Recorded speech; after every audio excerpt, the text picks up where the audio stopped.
Sir ಒಂದ್ ಕಡೆ ಪರಮೇಶ್ವರ್ ಹೇಳ್ತಾರೆ ರೈತರ ವಿರೋಧ ಕಟ್ಕೊಂಡು ಯೋಜನೆ ಮಾಡೋದು ಸರಿಯಲ್ಲ ಅಂತ ಹೇಳ್ತಾರೆ, ಹೇಳ್ತಾರೆ. ಆದ್ರೆ ಇಲ್ಲಿ ಸಂಘರ್ಷ ಆಗ್ತಿದೆ ಸರ್, ರೈತರನ್ನೇ ಒಂದಿಷ್ಟು ಎತ್ತಿ ಕಟ್ಟಿ ಹೋರಾಟ ಆಗ್ತಿದೆ. ಇವತ್ತು ನೀವು ಬರ್ತೀರಿ, ನಾಳೆ ಹೋಗ್ತೀರಿ.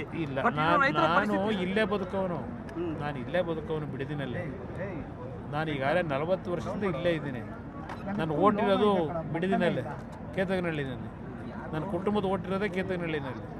ಅದರಿಂದ ಇಲ್ಲಿ ನಾನು ಸುಮ್ಮನೆ ಒಂದು ರಾಜಕೀಯದ ಒಂದು ಹಿನ್ನೆಲೆ ಒಳಗೆ ಬರ್ತಾ ಇಲ್ಲ. ನನಗೂ ಈ ಭಾಗದ ಜನತೆಗೂ ಒಂದು ಅವಿನಾಭಾವ ಸಂಬಂಧ ಇದೆ.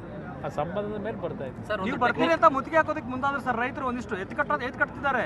ನಾಳೆ ಇಲ್ಲಿ ಹೋರಾಟ ಇಷ್ಟು ಶಾಂತಿಯುತ ನಡೆದಿತ್ತು, ಮುಂದೆ ಈ ರೀತಿ ನಾವು ಇಲ್ಲಿ ನಮ್ಮ ಒಂದು ರೈತರ ಹೋರಾಟ, ಇಲ್ಲಿರ್ತಕ್ಕಂಥ ಈ ಭಾಗದ ಜನರ ಹೋರಾಟ ಯಾವುದೇ ರೀತಿಯ ಅನಾಹುತಗಳಿಗೆ ಅವಕಾಶ ಕೊಡದೆ ಅತ್ಯಂತ ಶಾಂತಿಯುತವಾಗಿ ಸರ್ಕಾರದ ಗಮನ ಸೆಳೆಯಲಿಕ್ಕೆ ಪ್ರಯತ್ನ ಪಟ್ಟಿದೆ. ಸರ್, ಒಂದು ಟೆಕ್ನಿಕಲ್ ಪಾಯಿಂಟ್ ಏನು ಅಂತಂದ್ರೆ, ಈಗ ಮುಂಬೈಗೆ ನವಿ ಮುಂಬೈ ಇದೆ, ಡೆಲ್ಲಿಗೆ ನೋಯ್ಡಾ ಇದೆ, ಗುರುಗ್ರಾಮ್ ಇದೆ.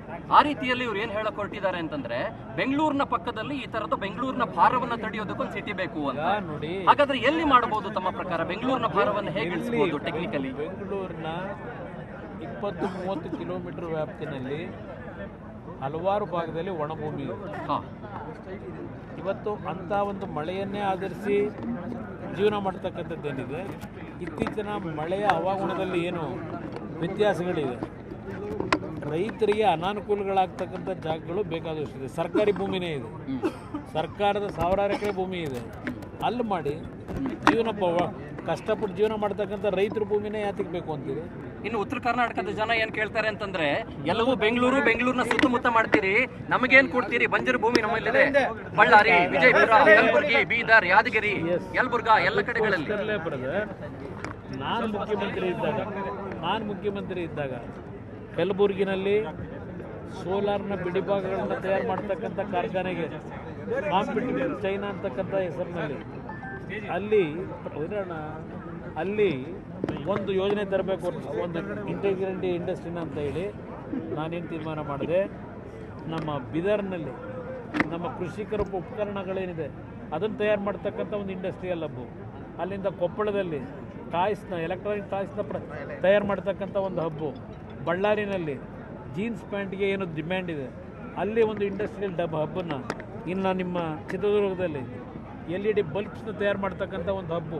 ಹೀಗೆ 9 ಭಾಗದಲ್ಲಿ ಯಾವ ರೀತಿಯಲ್ಲಿ ನಾವು ಯೋಜನೆಗಳನ್ನು ತರಬೇಕು, ಯುವಕರಿಗೆ ಉದ್ಯೋಗ ಕೊಡಲಿಕ್ಕೆ ಯಾವ ರೀತಿ ಕಾರ್ಯಕ್ರಮ ಮಾಡಬೇಕು, ಎಲ್ಲದಕ್ಕೂ 14 ತಿಂಗಳಲ್ಲಿ ಚಾಲನೆ ಕೊಟ್ಟೆ ನಾನು. ಆ ಸಂದರ್ಭದಲ್ಲಿ ಇವರು ಬಂದ ಮೇಲೆ ಏನು ಮಾಡಿದ್ದಾರೆ 8 ವರ್ಷದಲ್ಲಿ, ಇವ್ರನ್ನ ಕೇಳಲಿಕ್ಕೆ ಬಯಸ್ತೀನಿ. ಅದರಿಂದ ನನ್ನ ಒಂದು ಅನುಭವದಲ್ಲಿ ಉತ್ತರ ಕರ್ನಾಟಕದ ಭಾಗದ ಯುವಕರಿಗೂ ಸಹ ಅಲ್ಲಿಯ ಭಾಗದ ಜನತೆಗೂ ಅನುಕೂಲ ಆಗ್ತಕ್ಕಂಥ ನಿಟ್ಟಿನಲ್ಲಿ ಬರಡು ಭೂಮಿಗಳಿದೆ ಉತ್ತರ ಕರ್ನಾಟಕದ ಹಲವಾರು ಪ್ರದೇಶದಲ್ಲಿ. ಅಂಥ ಕಡೆ ಮಾಡಿ ಇವತ್ತು 2 ಟೈರ್ ಸಿಟಿಗಳನ್ನು ಡೆವಲಪ್ ಮಾಡಿ. ಈಗ ತುಮಕೂರು ಡೆವಲಪ್ ಮಾಡಿ, ಮಂಡ್ಯ ಔಟ್ಸ್ಕರ್ಟ್, ಮಂಡ್ಯದಲ್ಲಿ ಆಗಲ್ಲ, ನೀರಾವರಿ ಭೂಮಿ. ಅದರಿಂದ ನೀರಾವರಿ ಸೌಲಭ್ಯ ಎಲ್ಲಿದೆ ಅಲ್ಲಿ ಮಾಡಲಿಕ್ಕಾಗಲ್ಲ.